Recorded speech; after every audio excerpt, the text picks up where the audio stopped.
All right, yeah, just want to jump in here, guys. Anyway, what's happened this morning is two things really. Number one, we have a pause, not a ceasefire in the Middle East. So any war risk there was in oil, not that there should be any left, but there is, and we just have been really. It's been sticky to stay down oil and to sell off, right? But we've been talking about this for like almost a month now, since 92s, that we need to sell down for the next couple of weeks, and we're coming off pretty hard. We're down 4.5% here on WTI, right? If you just I'll go over to the charts anyway.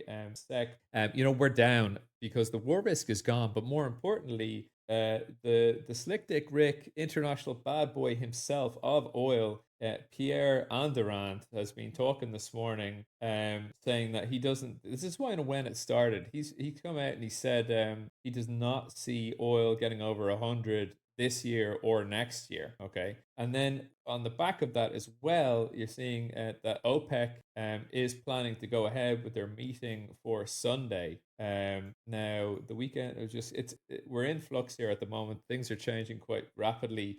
The scheduled talks for the weekend were delayed, then they're back on for Sunday. And then another redhead here, OPEC meeting schedule for the weekend has been delayed until next week. Okay, so now that's Sunday off the table. But nonetheless, maybe okay. And then Pierre Andurand also coming out about 9:30 GMT, saying Saudis may restore output if others in OPEC don't cut. All right. So what's been happening here, guys, is that OPEC have had these significant cuts in the market for the past 6 months, and they're holding them through the end of the year and potentially through next year. So oil's kind of generally being held up quite a lot, and we went to 92s on the back of that.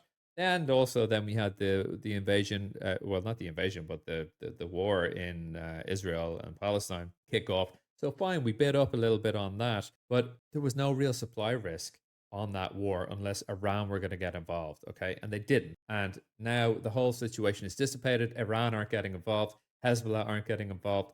So there's no more risk there. But at the same time, Iran has been pumping and upping their production and exports, and they have hidden tankers who are turning off their transponders. And a couple of people were saying, and these are well respected news outlets were saying, well, actually, Iranian oil production is actually month on month, it's down in October. Well, guess what? Newsflash, it's not. It's actually up, and they're looking to get back towards 6 million barrels a day. Now they're currently at about 3.8 million barrels a day. That's a huge change from where they were like 6 months ago. Okay.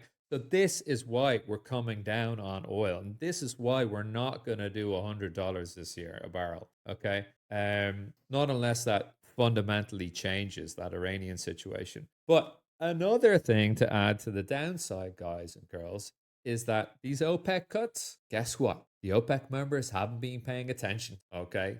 And you see, I think it was the UAE is actually upping their production by 135,000 barrels a day. So OPEC, while they have these cuts on the market, their members aren't actually paying attention to them, and they are pumping big time and having a great time doing it and making money at these elevated oil prices. So this is why we're down here in oil. If I go over on the charts here to look at this, we'll just get up like a daily here on oil, right? And look at this. Because effectively, we are going down here, boys, and we're going to do 71s probably before the end of the week. We're trading on WTI 74.81s. Front month is actually January now, January 24, F24. We're going to do 71.30s, and actually it's going to be 68. I think before we get to Christmas, before you can get your turkey cooked, not your Thanksgiving turkey, your Christmas turkey cooked, you will be buying oil at 68. All I know. All right. Stay short. Stay short. This thing is going down, and OPEC, because the secret's out. Now look, there will be buyers here on oil at the 73.80s area. We really like that area. 71.30s, we also really like that area on oil. 71.30s, I mean, love that area, to be honest, for a long. So while we're going to move down aggressively, you could have a couple of days relief bid over the 71.30s, maybe a couple of days relief bid over the 73.80s first, before then pushing down to 71.30s. But this is kind of where the pullbacks will start. Is kind of, I think, you'll get a little bit of a pullback to 73.80s, bid back up to maybe 76s, then crush down to 71s, and then a bid back to 73.80s, and then down. So that all is going to take probably another 2 weeks. I think it's going to, but for now, base case scenario is we go down to 73.80s. That's easy to look at right now. I mean, that's easy. We're trading 74.70s. So really 73.12 is the breach this week. All right. Talk to you later.